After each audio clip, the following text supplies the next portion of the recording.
오늘 영장 실질 심사에서는 박근혜 전 대통령 측과 검찰이 치열한 법정 다툼을 벌였을 것으로 보입니다. 이제는 강부영 판사의 결정만이 남았습니다. 박 전 대통령의 구속 여부에 정치권도 촉각을 곤두세우고 있습니다. 네, 이 시간 조혜진 전 새누리당 의원, 김만흠 한국정치 아카데미 원장, 최진영 변호사와 함께 자세한 이야기 나눠보겠습니다. 어서 오세요. 네, 안녕하십니까. 네, 안녕하세요. 방금 저희들이 취재 기자가 전해드린 것처럼 박 전 대통령에 대한 영장 실질 심사가 8시간 40분 만인 오후 7시 10분, 불과 얼마 되지 않았습니다. 10분 전에 이제 끝이 났습니다. 법원 사정에 밝은 최 변호사께 먼저 여쭤볼게요. 오늘 아침 10시 반부터 시작이 됐는데, 자, 8시간 40분, 사실 뭐 최장 기록을 깨웠겠다 이런 이야기가 나오거든요. 자, 그 시간에 대해서는 어떻게 저희들이 해석할 수 있습니까, 일단? 그렇습니다. 쉽게 말하면은 적어도 영장 실질 심사에 관한 한국 법조 기네스 기록을 깼다 이렇게 예. 얘기할 수 있을 것 같습니다. 예. 사실 지난달 같은 경우에는 이재용 부회장 같은 경우에 7시간 반 정도 해서 그때 정말 기네스북에 올랐다라는 얘기가 있었는데 예. 오히려 그때보다도 1시간 이상으로 지금 시간이 길어졌다는 점에서 굉장히 이례적으로 길게 했다. 다만 그 이재용 부회장 같은 경우에는 뇌물죄가 있었는 반면에 이번에는 13개였기 때문에 전부 다 더 길어질 것이다라고 추측을 했는데 실질적으로 전부 다 1시간 이상 길어졌다는 점에서 매우 좀 특이했다라고 하고 아마 지금 같은 경우에는 한 두 차례 정도 휴정을 했는데 좀 이례적이가 아닌가 하는데 실제로 이례적이라고 보기는 어렵습니다. 실제 보통 재판 같은 경우에는 10시에 시작을 해서 12시에 마치고 또 2시간 쉰 다음에 2시부터 해서 5시 이렇게 진행을 하는데 오늘은 점심시간 특별히 없이 한 1시간 정도 쉬고 오후에 한 20-30분 쉬는 그 정도기 때문에 결국 그 사람이 하는 재판이다 보니까 그 정도 쉰 것은 특별한 건 아니고 다만 한 사건을 가지고 그렇게 길게 했다는 점이 굉장히 이례적이다. 그렇게 얘기할 수가 있을 것 같습니다. 원장님. 지난번 이재용 부회장 7시간 반 걸렸을 때는 양쪽에서 특히 이재용 부회장 쪽에 삼성 측의 유력 대리인들을 많이 동원했기 때문에 쟁점을 길게 다뤘다라고 했지 않습니까? 그런데 또 박근혜 전 대통령의 경우 사안이 워낙 많기 때문에 좀 시간이 많이 걸렸을 것 같은데요. 뭐 나중에 좀 얘기가 나오겠습니다만 저는 대리인들이 다툴 핵심 쟁점은 사실상은 그 범죄 혐의 자체에 대한 소명 문제보다는 증거인멸 관련 쪽이라고 저는 생각이 됐는데 긴 시간 걸렸던 것 보면은 범죄 혐의, 13개 범죄 혐의 자체에 대해서 아마 상당히 긴 시간 동안 다퉜던 것 같습니다. 범죄 혐의 자체에 대한 소명 여부가 결국은 증거인멸의 정도에도 상당히 영향을 미치기 때문에 주로 그런 걸 다투는데 긴 시간이 걸리지 않았을까. 구속영장 청구와 관련된 형평성 문제의 경우에는 객관적인 사실이기 때문에 그 자체를 가지고 뭐 다툴 소지는 없었을 겁니다. 아무래도 혐의 자체에 대한 소명 문제를 가지고 좀 길게 다투지 않았겠나 그런 생각이 듭니다. 자, 지금 화면 보시면 서울중앙지법 서관 최 변호사님 설명 좀 부탁드릴게요. 자주 드나드시는 곳이죠? 저희가 서관 맞습니까? 그렇습니다. 오늘 3층 거기서 이제 실질 심사를 했는데 저기서 나와가지고 지금 어디로 갈지 여부는 판사가 결정을 하는 거라면서요? 맞습니까? 그렇습니다. 실질적으로 말씀드렸듯이 이 강부영 판사 같은 경우에는 검찰에서 청구하는 내역에 보면은 구인장을 발부했는데 그렇다고 하는데 구인장은 뭐냐 하면은 중앙지방법원 321호 법정으로 10시 30분까지 오라는 취지의 구인장인 것이고 재판이 마치고 영장이 발부될 때까지 기다리는 이른바 인치 장소에 대해서는 그 빈칸으로 있었다고 합니다. 오늘 지금 마쳤기 때문에 방금 마치면서 박근혜 전 대통령이 이 결정이 있을 때까지 기다릴 장소를 지금 수기로 기록을 했을 것으로 봅니다. 아직까지 지금 법정 밖으로 나왔다라는 얘기는 아직 나오고 있지 않은데요. 지금 서울구치소로 얘기가 나오고 있네요. 지금 이제 두 가지 설이었는데 검찰청 내 구치감, 그렇습니다. 서울지검 조사실 이야기했는데 이제 구치소 대기 이야기가 지금 계속 나오고 있습니다. 그렇습니다. 결국 말씀드렸듯이 현재로서는 이 강부영 판사가 결정을 할 수밖에 없는 상황인데 지금 현재 보면은 국가인권위원회에서 영장이 발부되기 전에 구치소에 가는 것은 인권 침해다라는 얘기가 있어가지고 지금부터는 최근부터는 검찰청 구치감으로 보내는 걸 원칙으로 하고 있습니다. 그렇기 때문에 어디로 할지에 대해서는 아직까지 기다려봐야 됩니다만 뭐 오후에 일부 보도에 따르면은 이 구치감이 아니고 중앙지검 10층에 있는 이 특수부의 1001호실에 내지 1002호실 지난번에 수사를 받은 곳이 될 가능성이 있다라는 얘기를 했는데 아직까지 그것은 추측성 보도인 것이고 어디가 될지는 지금 조금 있으면 이제 잠시 후에 이 검찰이 들어갈 때는 이제 경호원들이 갔지만 예. 나올 때 이때부터는 이제 검찰에서 신병을 인계받아서 하기 때문에 예. 어느 쪽으로 가는지는 지금 검찰이 발표할 가능성이 높지 않을까 싶습니다. 아, 그렇습니까? 자, 조 의원님께 좀 여쭤볼게요. 아침에 이제 삼성동 자택을 나와서 법원에 도착할 때까지 과정 저희들이 지켜보지 않았습니까? 예. 들어갈 때 많은 언론들이 지난번에 검찰에 출석했던 모습과 비견해서 많이 이제 보도를 했습니다. 예. 표정하고 심정 어떻게 저희들이 좀 읽을 수 있었을까요? 전반적으로 박 전 대통령에 대해서. 자택에서 나올 때부터 지난번보다는 확연하게 많이 좀 수척한 듯한 모습이었고, 그리고 그 법원에서 내려서 건물로 들어가기 직전에 한번 이렇게 잠깐 그 건물을 이렇게 돌아보는 모습이 상당히 긴장한 듯한 모습이었고, 예. 그래서 포토라인이 있었지만은 거기 서지도 않고 또 지난번 같이 짧게라도 의례적인 말이라도 하지 않고 그냥 들어갔던 거는 예.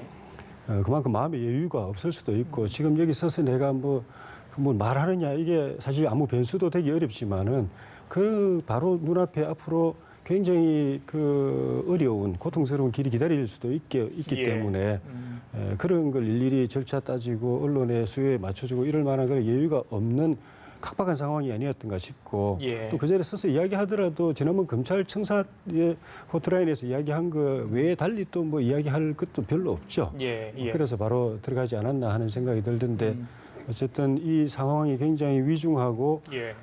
이후에 설령 이제 기각이 돼서 삼성동 자택으로 온다고 하더라도 기각의 요지가 취지가 또 뭐냐에 따라서는 그렇죠. 예. 그 이후의 재판 과정에서도 희망을 걸어볼 수도 있고 거꾸로 아무 관계 없이 예. 구속은 안 되지만 예. 재판에 대해서는 여전히 굉장히 전망이 어둡고 그 이후에 그 재판 결과에 따라서 굉장히 어려운 과정이 기다릴 수도 있고 뭐 거기다 만약에 그 전체적으로 상황을 보면은 이게 기각이 쉽지는 않은 예. 어쩌면 판사가 영장을 발부할지도 모르는 그런 상황이 되기 때문에 우리 인간적으로 이야기하시면 오늘 이후로 그 집으로 다시 돌아가는데 얼마나 세월이 걸릴지도 모르거든요. 예. 그런 착잡한 감회가 그 얼굴에 좀 어른거리는 거 아닌가 하는 느낌이 있었습니다. 예, 박근혜 전 대통령이 이전에 검찰 수사를 받을 때는 모든 혐의를 부인했었는데 이번에도 비슷한 기조를 보였을까요? 아니면 일각에서는 눈물을 보이기도 했다는데 조금 다른 태도를 보였을까요? 기본적으로 그 동일한 태도를 보였다라고 저는 생각을 합니다. 그 근거는 이게 8시간 40분 동안 했다는 것 자체가 죄를 부인했다라는 것에 그 강력하게 웅변한 내용입니다. 보통은 예를 들어서 인정을 한다. 쉽게 말하면 자백을 할 경우에는 결국 그렇게 그 법적 공방을 크게 벌일 필요가 없게 되는 거죠. 결국 이 13개에 대한 범죄 사실에 대해서 재판장이 하나하나 질문을 합니다. 저도 내용을 봤더니만 매우 구체적으로 거의 책 한 권, 소설 한 권이 될 정도로 구체적으로 내용이 돼 있는데 그 부분에 대해서 공소 사실을 인정하는지 여부를 묻고 하나하나 만약에 부인한다고 하면은 그와 같은 뭐 그 사실이 있었는지를 질문한 다음에 만약에 부인한다라고 하면은 아니 그 이유를 설명하라고 하고 객관적인 물증을 들이대는 그런 걸 합니다. 지금 잠깐만요. 박근혜 전 대통령이 조사를 마치고 지금 나오는 것 같은데 영장 실질 심사를 마치고 자 중앙지검 10층 조사실에 있는 임시 유치 시설이라고 그랬습니다. 자 박근혜 전 대통령의 모습 보시겠습니다. 들어갈 때의 동선과 이제 거꾸로 그런 동선이 정해지겠죠. 그렇습니다. 지금 그 들어갈 때는 그와 같이 4번 출구로 지금 나오는지는 조금 그 있어봐야 되는 것이고. 지금 뒤로 지금 4번 출구로 뒤로에서 나오는 것 같습니다. 4번 출구 뒤쪽이 법원 뒤쪽 주차장입니다. 지금 법원 아까 타고 온 차를 가지고 지금 가는 것 같은데요. 지금 지검에서 법원까지 거리는 불과 얼마 안 되는데 차량으로 이동을 하고 있어요. 경호상의 문제 때문에 그렇습니다. 경호상의 문제 때문에 그런 것 같은데요. 결국 왔는 차로 가지 않을까 싶은데 지금 들어왔는 쪽으로 해서 법원 뒤쪽, 지금 서관 뒤쪽으로 있는데 서관 쪽에서 차를 타면은 동관 쪽으로 됩니다. 동관 쪽으로 한 300m 정도 직진을 해서 우회전으로 내려가면은 이제 법원 동문 쪽인데요. 거기에서 우회전해서 쭉 가면 계속해서 아마 지금 직진을 하는데 한 2, 30초 있으면은 우회전해서 내려갈 겁니다. 그렇게 해서 아마 지금 앞에 지금 경호 차량이 가고 있고 뒤에 가고 있는데요. 지금 통상 일반인 경우 같은 경우는 지난번에 이재용 부회장도 검찰에 제공한 차량을 타지 않았나요? 네. 예. 그렇습니다. 예. 그런데 오늘 같은 경우에는 예. 임의로 출석을 했는 것이고 예, 예. 말씀드렸듯이 영장이 발부될 때까지는 지금 검찰과 협의를 해서 아마 경호처에서 제공하는 차를 타는 것으로 지금 협의가 된 것 같습니다. 예, 그래요. 그래서 구속 전 피의자 신문 단계에서 소환을 지금 구인으로 돼 있어가지고 사실상 예. 좀 애매하긴 합니다. 과거에 국회의원들 체포 동의안 할 때 영장실질 심사를 받는데 굳이 본인이 선택적으로 갈 수 있어야 되는데 구인 단계가 되어버리니까 참 애매한 면이 있었는데 그래서 지금 가는 단계가 법적으로 강제 조치돼서 가는 상황인지 아니면은 예. 본인이 자발적으로 선택할 수 있는 여지가 있는 것인지 애매하긴 한데 예. 지금 그래서 대통령의 경호 차량을 타러 가는 거라면 지금 법무부 관할에 있는 것이 아닌 상황으로 볼 수 있겠죠. 그렇죠. 네. 예, 예. 다만 그 부분 같은 경우에는 영장이 있다 한다 하더라도 영장으로 강제로 하는 것이 아니고 검찰은 영장으로 강제적으로 안 올 때는 강제적으로 하지만 임의적으로 갈 때는 영장을 반드시 집행해야 하는 건 아니기 때문에 예. 그 상황에 따라 검찰이 탄력적으로 대응하고 있다 이렇게 얘기할 수 있을 탄력적으로 것 대응할 수 같습니다. 있다. 예, 지금 서울중앙지검 10층에 있는 임시 유치 시설이라고 그랬거든요. 그렇습니다. 자, 임시로 마련했다. 이건 어떤 의미입니까? 그렇습니다. 기존에 있지 않았는데 이 박전 부분은 대통령을 위한 특별한 어떤 건 특별한 아닙니다. 공간을 만든 겁니까? 꼭 반드시 그런 건 아닌 것이요. 그건 아니고요. 중앙지검 같은 경우에는 예. 지하에 구치감이 있습니다. 예, 예. 근데 구치감 같은 경우에는 지금 오늘 관련되는 다른 영장실질심사가 있고 하기 때문에 예. 다른 사람들이 상당 부분 있을 수 있습니다. 아. 그렇기 때문에 경호에 문제가 있을 수 있고 그런데 굳이 10층이란 이유는 뭐냐면 예. 10층은 다른 곳이 아니고 중앙지검 특수부가 있는 곳입니다. 예. 다른 1층이나부터 9층까지나 그 10층 위에 같은 경우에는 정문으로 들어가서 슬라이딩 도로 하면 들어가지만 10층 같은 경우에는 그 슬라이딩 도 이외에 예. 마치 구치소처럼 철문으로 해야만 들어갈 수가 있습니다. 네. 그렇기 때문에 이 중앙지검에서 10층 같은 경우에는 아주 특별한 시설로서 그 자체가 구금시설이나 마찬가지인 겁니다. 아. 그렇기 때문에 아마 그 10층에서 아마 1002호 내지 1001호가 될 가능성이 있는데 거기 같은 경우에는 사실상 분리되어서 그 예. 자체 전체가 구금시설과 같이 쓸 수도 있기 때문에 그러한 점을 법원이 고려해서 어떤 경호라든가 이런 것을 예. 종합해서 오늘 강부영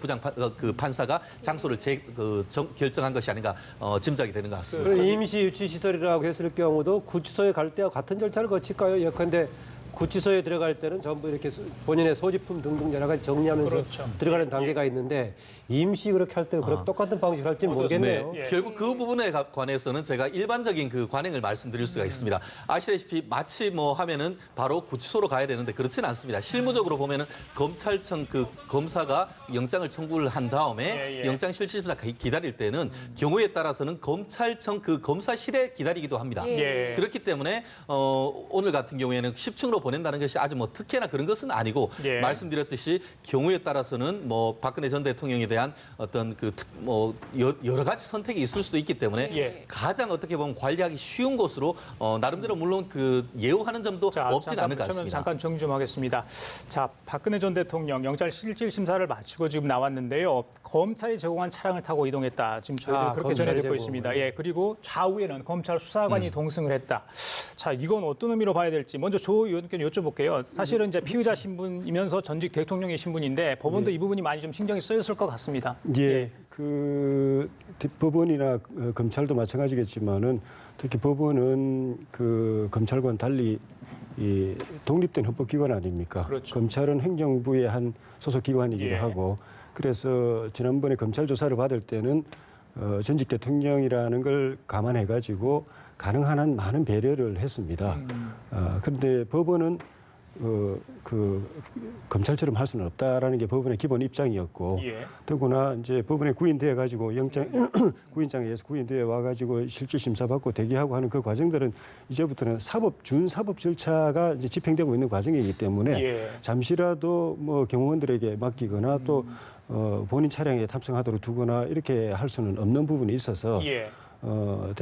전직 대통령으로서는 조금 기분이 좋지는 않았겠지만은 예. 형사 피의자처럼 옆에서 검찰 수사관들이 옆에 대동하고 예. 이렇게 끌고 가는 듯한 그런 이제 형식이 되기 때문에 예. 그렇지만 법원으로서는 최소한 그렇게까지는 할 수밖에 없는 그런 상황이 아니었던가 싶습니다. 예. 그리고 지난번에 이제 검찰에 출두할 때도 경호실에서는 어쩔 수 없이 그렇게 이제 경호 차원에서 했지만은 또 TV 화면을 지켜보는 또 국민들 가운데 일부는 어쨌든 혐의를 받아가지고 검찰에 조사받으러 가는데 일반 보통 때 대통령이 그 해외 바깥에 나올 때 외부에 예, 예. 이렇게 출입할 때처럼 그렇게 어떻게 보기에 따라서 굉장히 요란스럽게 이렇게 가는 거에 대해서 사실은 빨리 신속하게 이동하고 경호상에 문제가 없게 하기 위해서 한 측면이 있지만은 예. 보는 또 시청하는 국민들 입장에서는 그런 반응들이 전직 대통령한테도 별로 안 좋고 예. 또 검찰에 대해서도 썩 그렇게 좋게만은 보이지 않는 그런 측면이 있어서 법원으로서는 그런 부분도 또 의식하지 않을 수 없었지 않았나 하는 생각이 듭니다. 그래요. 예. 예, 서울중앙지검 이 10층 임시 유치 시설이 정확히 뭐 어떤 곳인지는 정확히 모르겠지만 일반 유치 시설과 만약에 비슷하다면 이 구금돼 있는 공간 안에 혼자 있게 되는 건가요? 그렇습니다. 결국은 10층으로 가는 아까 오후에도 이제 10층으로 그 중앙지검 10층으로 가게 되게 하고 임시구금 시설이라고 하는 것은 아마 그 10층에 그 사이에 박근혜 전 대통령이 그쪽으로 올 것을 대비해서 유치 장소를 나름대로 준비하고 있는 그 내용이 이 언론에 포착됐기 때문에 그와 같은 보도가 나온 걸로 저는 미루어 짐작하는 것 같은데요. 예. 말씀드린 대로 임시구금 시설이라고 해서 특별히 있는 것은 아닐 겁니다. 예. 아시다시피 그 말씀드렸듯이 10층에 올라가면 들어갈 때에 철문을 열고 들어가야 되고 나올 때도 철문이 밖에서 열어주지 않으면 나올 수 없는 그런 시설이기 때문에 10층 전체가 사실상 구치 시설이나 마찬가지가 되는 것이죠. 예. 그리고 지금 얘기했듯이 이제 1001호나 1002호 같은 경우에 지금 지난번에 박근혜 전 대통령이 조사를 받았는데 예. 거기 같은 경우에는 지금 아마 일단 그 조사를 바치고 나왔기 때문에 이때부터는 결국 검찰 이른바 법무부 청와대 경호실이 아닌 법무부에서 지금 그 관할을 넘겨받아서 지금 청와대 그 검찰 수사관들이 옆에 대동을 하는 것 같은데 예. 아마 그 부분에 대해서는 그 실무적으로 검찰청과 이 청와대 경호실이 어떻게 협의를 했는지 모르겠습니다만 예. 일단 그 검찰에서 인계를 받았다라고 그걸 근거로 한다고 하면은 이 10층 구금 시설에 이 청와대 경호관들이 대동하기는 바깥에 기다리는 것은 변론으로 안에까지 가기는 사실 쉽진 않을 겁니다. 그렇고 이 그 임시 구금 시설 중에 외부에서 기다릴 가능성이 있고 경우에 따라서는 다만 아시다시피 피의자에 대한 관리, 네. 그 뭐 비극적인 그 일이 가끔씩 없진 않습니다. 예. 경우에 따라 기다리는 동안 어떤 극단적인 선택할 여지도 있기 때문에 예. 경우에 따라서는 여성 교도관 내지는 그 법무부 직원들을 옆에 대동해서 예. 박근혜 전 대통령과 같이 있으면서 그 결과를 기다릴 가능성이 있지 않을까 싶습니다. 예, 잠깐 설명 좀 드리고 하겠습니다. 지금 화면은 방금 전에 박근혜 전 대통령이 영장 실질 심사를 마치고 서울중앙지검 10층에 있는 임시 유치 시설로 가는 장면입니다. 지금은 서울중앙지검에 도착을 했다 이런 소식이 들려오고 있습니다. 자, 박 전 대통령 구속영장 실질 심사 오전 10시 30분에 시작이 돼서요. 8시간 40분 만인 오후 7시 10분에 끝났습니다. 자, 이후에 이제 검찰이 제공한 차량을 타고 양쪽에는 검찰 수사관이 동승을 해서 지금 서울중앙지검 10층에 있는 임시 유치 시설로 가서 대기를 하게 됩니다. 자, 원장님. 예. 자, 그 대기하는 사이에 이제 강판사는 어떤 일을 하게 됩니까? 그 오늘 나왔던 내용을 좀 다시 보면서 네, 오늘 신문 판단을 내용을 하게 토대로 되는 해가지고 이제 검토해서 판단을 하겠죠. 예. 그게 상당한 시간이 걸리겠죠. 예전에 봤을 때는 삼성 이재용 부회장의 경우에 새벽 거치고 나서 5시 몇 분에 끝날 정도였는데 모르겠습니다. 박 전 대통령의 경우에 가장 많이 걸린 시간이 지금 혐의 관련에 대해 다퉜을 것 같은데 제가 아까 다투는 소지는 구속영장의 청구에 대한 수용 여부에 대해서 다투는 소지는 그것보다는 제가 증거인멸 관련된 것이 초점이 될 소지가 있다고 말한 이유가요. 예, 어떤 의미에서? 이번에 구속영장 청구했을 때 헌재에서 박근혜 전 대통령 탄핵 사유를 그대로 100% 인용했단 말이죠. 등등을 인용했는데 이 자체를 두고 영장 청구 과정에서 과연 번복될 소지가 있겠는가라고 봤을 때 그 자체는 아주 쉽지 않을 것이다. 굉장히 긴 시간을 다퉈서 헌법재판관 8명이 긴 시간 다투어서 검토했던 내용에다가 예. 이후에 특검 등을 거치면서 다양한 방법을 했던 걸 정리해서 간 건데 사안 자체의 중대성에 관한 논란을 가지고 반박을 해서 영장 판사를 설득하기는 쉽지 않을 것이다. 대신에 박 전 대통령의 증거인멸이라든가 도주우려라든가 이 문제를 가지고 조금 다퉈볼 소지는 있지 않겠나. 그렇게 본다면은 오히려 오늘의 신문 조서를 가지고 검토하는 데는 저는 이재용 부회장만 걸리겠는가 덜 걸릴 수도 있지 않나 그런 생각이 듭니다. 아, 그래요? 지금 그쪽 저희들이 이제 취재기자 이야기를 들어보면 혐의 소명을 요구하자 결백을 호소하며 적극적으로 신문에 임하는 자색을 보여줬다 이런 이야기거든요. 글쎄요. 어떻게 뭐 이 소식이 전했는지 모르겠습니다만은 그 보통 최 변호사님 그 영장 발부 사유 중에 여러 가지가 있는데 그 소명 부분이 있잖아요. 그게 네. 가장 중대하는 겁니까? 결국 그 영장을 발부하기 위해서는 예. 세 가지의 허들을 예, 넘어야 됩니다. 예. 첫 번째가 그 범죄 사실에 대한 소명이 있어야 됩니다. 소명조차 없다고 한다고 하면은 지난번에 그 이재용 부회장에 대한 그 첫 번째 영장 같은 경우에 뇌물죄에 대한 소명이 부족하는 취지로 해서 법리적으로는 다툼의 여지가 있다고 해서 영장이 기각된 겁니다. 예. 그렇게 되니까 부랴부랴 특검이 그 굉장히 수사를 더해서 청구를 해서 나왔는데 예. 결국 말씀드렸듯이 오늘 같은 경우에도 박근혜 전 대통령 같은 경우에는 내가 구체적으로 관여하고 지시한 바 없다라고 얘기를 하고 있고 오히려 최순실 씨로부터 나는 쏘갔다 이런 취지로 얘기를 하고 있지 않습니까? 그렇기 때문에 박근혜 전 대통령이 적극적으로 부인하지만 네. 과연 그런 부분이 기존에 지금 압수수색했거나 관련되는 사람들의 진술을 통해서 소명되었는지 그거를 가지고 거의 뭐 8시간 중에 한 6시간 정도는 저는 씨름을 했다라고 봅니다. 근데 말씀드렸듯이 우리 그 김 박사님 같은 경우에는 헌법재판소를 근거로 했는데 헌법재판소는 최대한 형사적인 부분에 대해서는 판단을 아예 안 했습니다. 그랬기 때문에 그것 자체가 이 형사재판에 대한 독립성을 얘기를 하려고 하기 위해 예. 그 판단을 안 했는 것으로 보이는데 다만 저는 그와 별도로 관련되는 공범들이 이미 구속됐다는 그런 점에 비추어서 사안은 중대하다라는 부분은 충분히 인정될 가능성이 높습니다. 다만 말씀드렸듯이 전 대통령에 대한 예우라든가 어떤 관련되는 부분 지금 범행을 부인하고 있는데 아마 지금 다들 구속돼 있고 10만 쪽이 넘는 증거가 있고 증거가 차고 넘치는데 무슨 증거인멸의 우려가 있고 도주의 의뢰가 있나 이런 점이 그 검찰과 그 변호인단의 그 아주 그 불꽃 튀는 그 공방이 있었을 것 같은데요. 예. 그 부분 어떤 사실 공방은 사실은 쉽지는 않을 것인데 예. 그 부분 증거인멸이 우려가 있는지 도주 우려가 있는지 그 부분에 대해서 강판사로서는 상당히 고심을 할 수밖에 없는 상황이 아닌가 싶습니다. 예. 그 선제 결정에서 구체적으로 뇌물죄 자체는 적용하지 않았었지만은 예. 권한을 남용해 가지고 지금 기업의 자유로 활동의 경영 자유를 방해했다든가 또 공무상의 비밀을 죄를 또 위반했다든가 공무원 공직자윤리법 뭐 공무원법 여러 가지 지적하긴 했습니다. 그런데 그 핵심 내용 특히 뭐 다른 개별적인 형사 사안들에 대해서는 다루지 않았었지만은 탄핵 사유가 됐던 핵심 내용을 이번에 영장 청구 사유에서 그대로 놓고 했다는 점에서는 예. 그런 부분을 다툰다면은 굉장히 중대하게 좀 다퉈야 되지 않겠나. 그런데 이것이 영장 청구 과정에서 번복할 정도가 되겠나 쉽지 않은 가지다. 좀 그렇게 생각을 했던 조님, 겁니다. 어차피 이제 구속이 되든 불구속이 되든 재판은 받게 되는 거 아니겠습니까? 그래서 최소한의 어떤 구속을 피하기 위해서 예. 일부 혐의를 인정하거나 뭐 예. 다른 방식의 어떤 표현을 해서 강하게 자신의 뜻을 비출 수도 있지 않겠습니까? 예. 그것은 어떻게 보세요?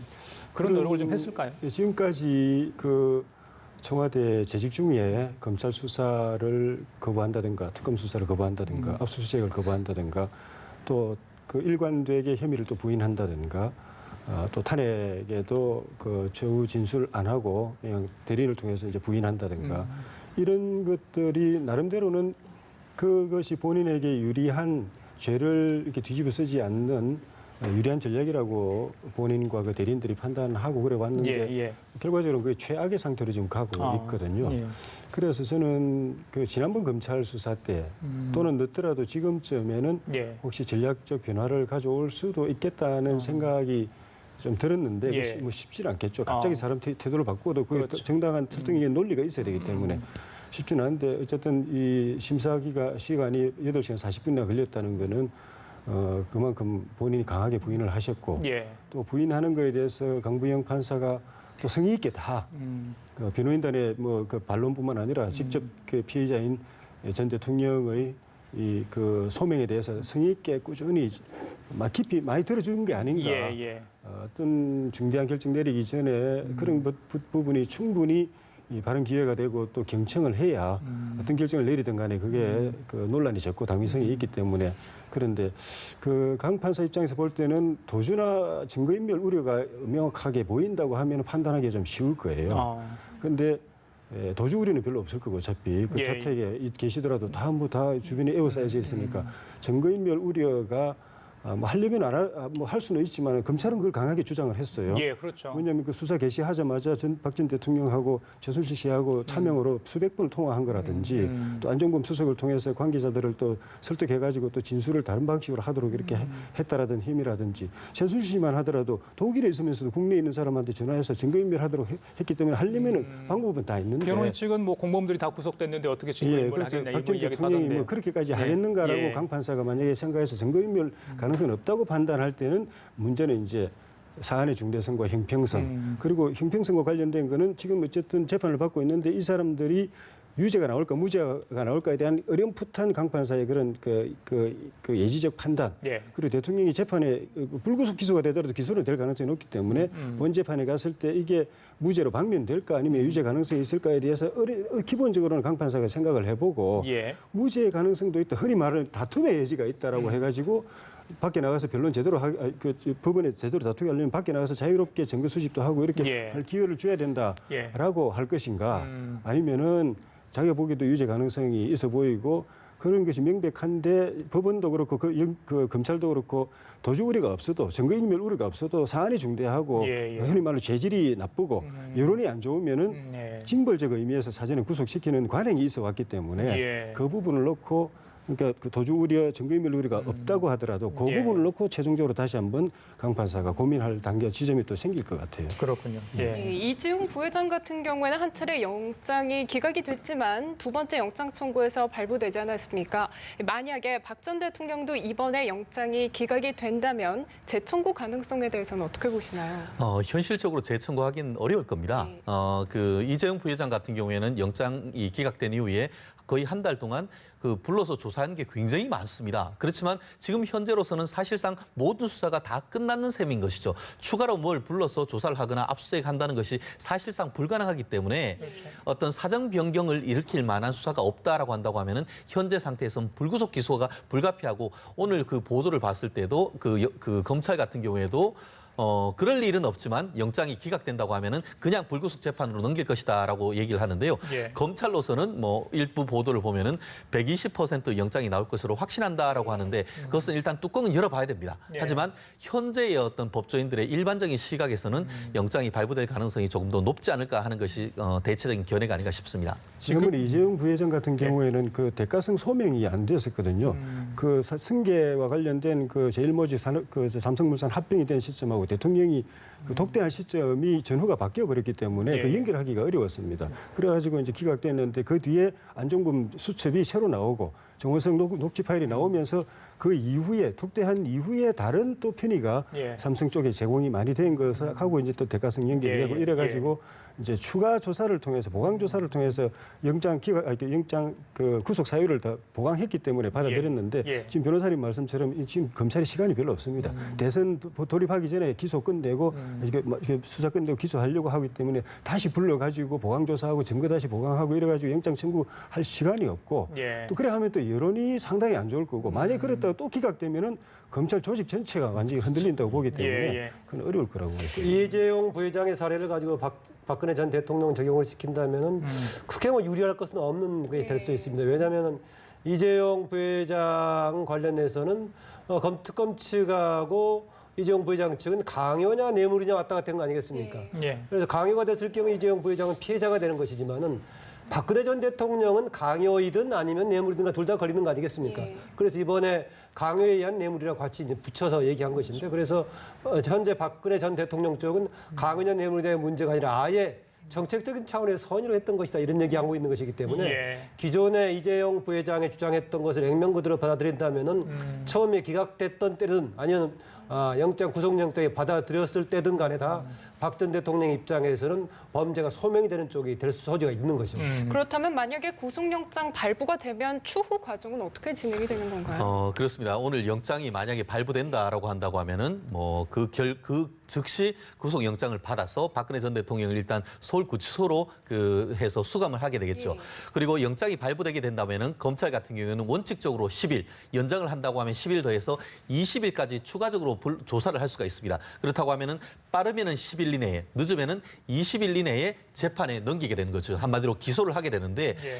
기소를 하게 되면 그 다음부터는 1심이 시작이 되는데 1심 법원의 구속 사건 같은 경우에는 6개월 이내에 선고하도록 돼 있습니다. 예. 그렇기 때문에 빠르다라고 한다고 하면은 재판에 넘기는 것은 4월 지금 이제 10일 내지는 20일이 되고 또 거기에서 법원에서 1심 판결 선고까지는 6개월이기 때문에 결국 4월 내로 기소가 되는 것이고 결국 6개월 더 하면은 빠르면은 1심 판결은 올해 가을 9월 내지는 10월까지는 1심 판결이 선고된다. 이렇게 보면은 맞지 않을까 싶습니다. 영장이 발부되면 이제 서울구치소로 이제 유치가 되는 거죠. 그렇습니다. 예. 말씀드렸듯이 지금 뭐 그 관련되는 사람들이 조윤선 전 장관이라든가 아니면은 그 최순실 씨 모두 다 지금 서울구치소에 있습니다. 예. 그렇기 때문에 경우에 따라서는 어떤 공범들 간에 서로 마주치게 되면은 거기에 또 서로 말을 맞추거나 이럴 우려가 있다고 해서 마치 그 이정범가 그 안종범 그 정책조정수석처럼 지금 남부구치소에 있습니다. 그렇게 해서 다른 데로 갈 가능성이 있지만 적어도 현재까지 보도된 바에 따르면은 예. 서울중앙지검검찰청에서 가장 가까운 서울구치소로 갈 가능성이 상당히 있고 아마 현재 서울구치소에서도 이와 같은 것에 대해서 대비하고 있을 가능성이 크지 않을까 과거 싶습니다. 전두환 노태우 두 전직 대통령 구속 당시에도 그 서울구치소로 갔었는데 네네. 그 전례를 보면 독방 비슷하게 이렇게 좀 마련을 했다고 그래요. 네. 방금 말씀하신 애우가 아니지만 어떤 그렇게 했다고 하는데 이번에도 그렇습니다. 그렇게 될까요? 그렇기 때문에 현재로서는 뭐 굉장히 여론이 좋지 않지 않습니까? 지금 한 전체적으로 한 1.9평, 한 2평 정도 되는 게 일반적인 독방인데 예. 또 특별하게 그 전 대통령이라고 예우해서 크게 주느냐 이 얘기도 있습니다만 지금 언론 보도를 보면은 말씀하신 대로 전례에 따라서 예. 그 노무현 또 그 전두환 전 대통령 같은 경우에는 조금 더 넓은 방을 줬다라는 보도가 있지 않습니까? 예. 그처럼 해서 그 조금 더 넓은 방으로 배려할 가능성이 없지는 않습니다만 예. 그 또한 이 법무부의 관할이기 때문에 법무부가 어떤 선택을 할지 그 부분은 조금 더 지켜봐야 되는 부분이 아닌가 싶습니다. 노태우였죠, 노무현 아니고. 아, 노태우 죄송합니다. 예, 노태우 대통령, 네. 노무현 예. 대통령이라고 하시죠. 예, 알겠습니다. 그걸 시정해 주시려고 또. 자, 지금 가장 힘든 분들 뭐 세 분이 아닌가 싶어요. 사실은 박근혜 전 대통령 그리고 강부영 판사 그리고 김수남 검찰총장이 그 중에 한 명이 아닐까 제 개인적으로 생각을 해보는데, 자 박근혜 전 대통령 같은 경우는 뭐 부녀 대통령, 뭐 사상 첫 여성 대통령.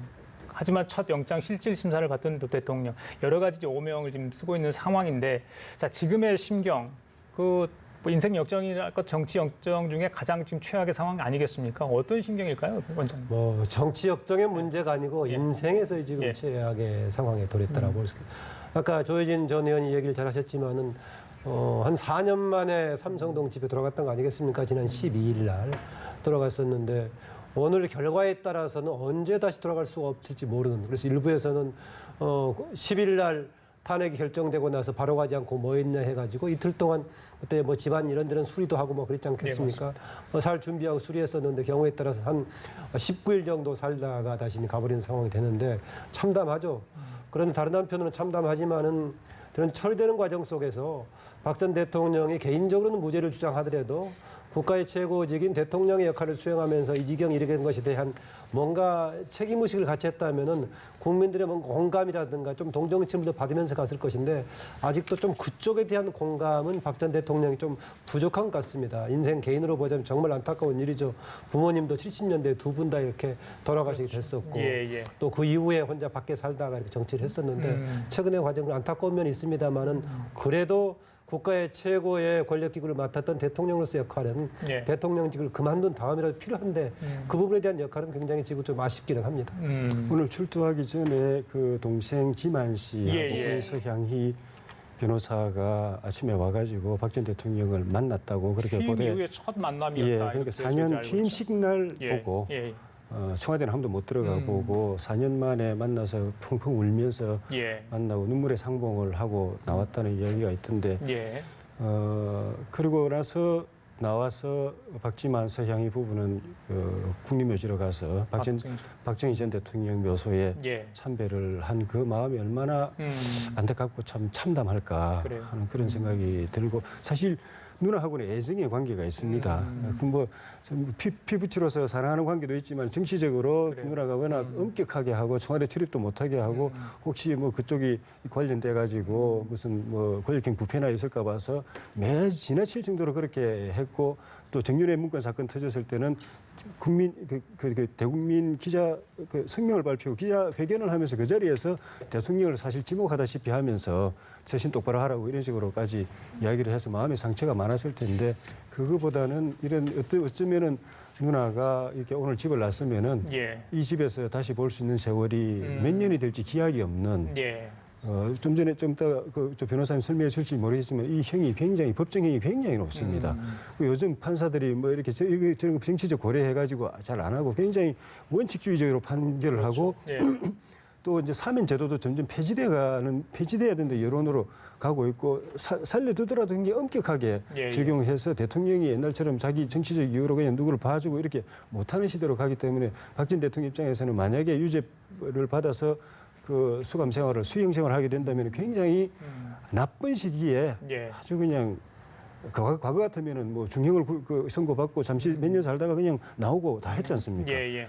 박 전 대통령 시대는 그런 게 기대하기 어려운 시대라는 측면에서도 굉장히 좀 불행한 그런 측면이 있고 그래서 오늘 그 박 대통령 주변 진박 의원이라는 사람들이 아침에 좀 눈총이 좀 따가운데도 찾아온 거는 예. 결국 이분을 언제 이 자택에서 우리가 다시 우리 말하자면 정치적 주군인데 예. 인사드릴 수 있을까 하는 그런 참담한 마음 때문에 언론이 예. 다 주목하고 여론도 안 좋은데도 그 만나러 간 것 아닌가. 그래서 그 이후에 사실 이제 그 좀 전에 설명도 하셨지만은 이제 구치소 수감되면은 이제 미결감에 있으면서 수입고 법정에 재판받으러 왔다 갔다 하면서 그걸 국민에게 다 노출될 거거든요. 또 이제 유죄가 되면 또 기결방에 가든지 아니면 다른 교도소에 가실 텐데 그런 아주 간단한 예로 이제는 머리 손질도 그래서 못하는 것 아닙니까? 지금은 그 미용사들 불러서 매일매일 머리 다듬지만은 그 만약에 오늘 이 영장이 발부되어 서울구치소로 갔다가 재판받으러 법원에 나올 때 그 모습은 우리 국민들이 수십 년 동안 와오던 박근혜라는 인물의 모습하고 아주 다른 모습이 될 가능성이 있어서 그 민심이 어떻게 움직일런가 참 큰 변수가 있다고 생각이 듭니다. 그래요. 저기 박지만 씨하고 서양희 변호사 그 부부 대회가 이제 갔는데 박 전 대통령이 사실은 이렇게 가도 되느냐 물어봤지 않겠습니까? 그러면 오라고 하지 않았겠어요? 이렇게 어떻게 아침 상황을 보세요? 그래서 지금 이제 박근영 씨는 가지 않았었죠. 그래서 아까 보니까 박근영 씨 남편인 신동욱 씨가 왜 박지만 씨 부부는 갔었는데 왜 가지 않았냐라고 물어보니까 그냥 가지는 않을 것이다. 박근혜 전 대통령이 오라고 호출을 한다면 그때 갈 거다라고 얘기해서 부르지 않아서 본인은 밖에서 태극기 들고 집회에만 참석했다. 뭐 이런 얘기 하더라고요. 아무래도 박지만 씨 부부의 경우에는 소통을 하는 가운데 가지 않았을까 그렇습니다. 그동안에는 지금 얘기로는 대통령이 현직에 있으면서 한 번도 만나지 않았다고 지금 얘기를 하고 있는데 사실인지 모르겠어요. 그래서 예. 취임식장에서 만난 이후로 만나지 않았었다. 이후에 박 전 대통령 묘소에 참배하는 과정 속에서 직접적인 대화가 없었다 얘기하고 있는 것 보니까 아마 오랜만에 만났던 것 같은데 어쨌든 간에 아주 안타까운 상황에서 이제 가족들이 만난 거죠. 네. 박 전 대통령이 두 번째 사과문을 발표할 때 그런 얘기 했었죠. 혹시 이런 것 때문에 가족 문제 때문에 불미스러운 일이 생길까 봐서 아예 차단했다. 그렇습니다. 그런데 엉뚱한 최순실 쪽에서 문제가 터졌다라고 얘기했었는데요. 오히려 어쩌면은 가족들과 같이 사는 게 박 전 대통령한테 국정 운영에 도움이 되지 않겠냐. 임기 초기 때 그런 지적도 나왔었죠. 과거에 전 대통령들 보면은 아무래도 권력의 자리에 있다 보면은 반대되는 이야기, 비판적인 얘기를 수용하기 어려운데 그런 얘기는 되게 가족을 통해서 이제 소통이 되고 그런데 그것도 없다면은 박 전 대통령은 아무런 소통의 통로가 없이 본인이 모든 뭐 전인격체처럼 계속 해오고 다른 사람 꼼짝도 못하고 더구나 스타일이 레전 눈빛이라고 할 정도 그러다 보니까는 주변에 결국은 문고리 3인방 얘기 나오고 비선실시 나왔다는 점에서 가족 관계가 특이한 상황도 박 전 대통령의 소통의 부족이 한 배경이 되지 않았나 그런 점도 있습니다.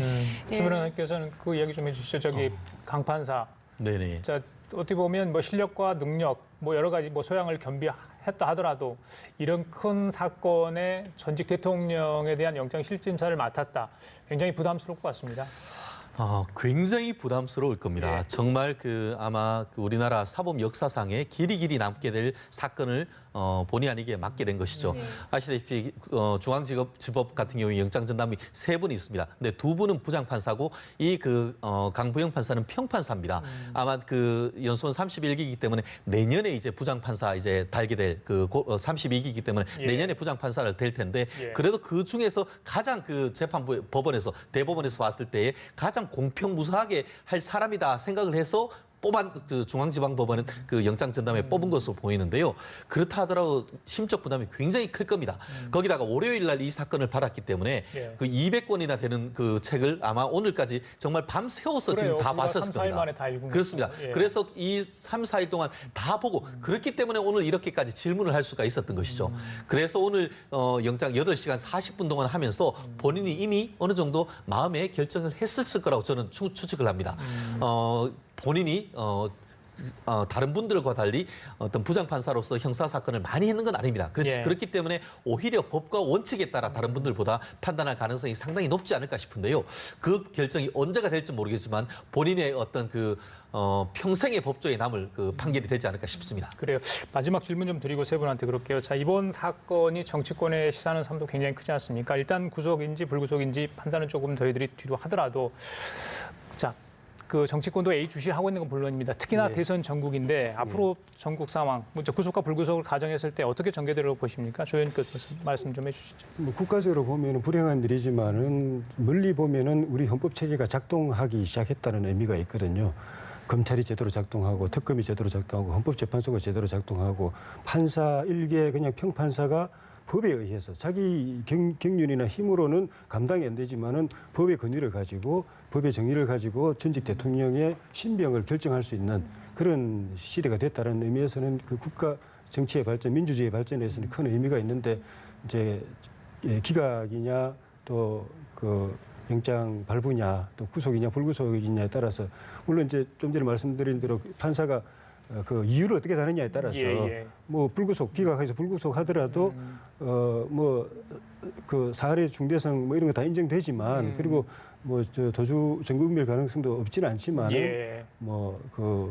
대통령에 대한 예우라든가 다른 이유를 대 가지고 이야기를 한다면은 재판은 앞이 좀 난감할 텐데 어떤 이유를 대든 간에 이것이 대통령이 특히 구속됐을 경우에 좀 전에 설명드린 대로 대통령의 신명과 또 박 전 대통령의 모습 오늘 법원에 출두할 때만 하더라도 저는 정치적으로 약간 좀 다른 입장이었는데도 불구하고 굉장히 마음이 아프더라고요. 개인적으로. 그래서 그런 것들이 대선이 진행되고 있는 과정에서 야당과 또 과거 여당 후보들에 미치는 영향이 다소는 있을 것이고 큰 틀에서 법 절차가 사법 절차가 헌법 절차가 정상적으로 진행되고 있기 때문에 전체적으로는 국민들도 이 과정을 수긍하겠지만은 일부분 법 부분으로는 이 결과에 따라서 개강하는 사람들도 생길 것이고 저항이 있을 수도 있다. 그래서 대통령 후보들은 이제 눈앞에 바로 이제 승부를 앞두고 있기 때문에 이거 작은 하나하나의 변수에도 굉장히 민감하고 그래서 다 조심하려고 하는 것 같아요. 여론 어느 쪽이든 여론 자극 안 하려고 그러고 사법 절차에 맡기고 유승민 대표가 정도가 이제 후보 정도가 용감하게 불구속 대통령으로부터 핍박받은 사람인데 불구속했으면 좋겠다고 이야기한 정도고 나머지는 대체로 다 그냥 법원과 검찰의 판단에 존중하는 그런 원칙적인 입장을 취하는 게 그만큼 민감하게 보는 것 같습니다. 정 원장님. 네.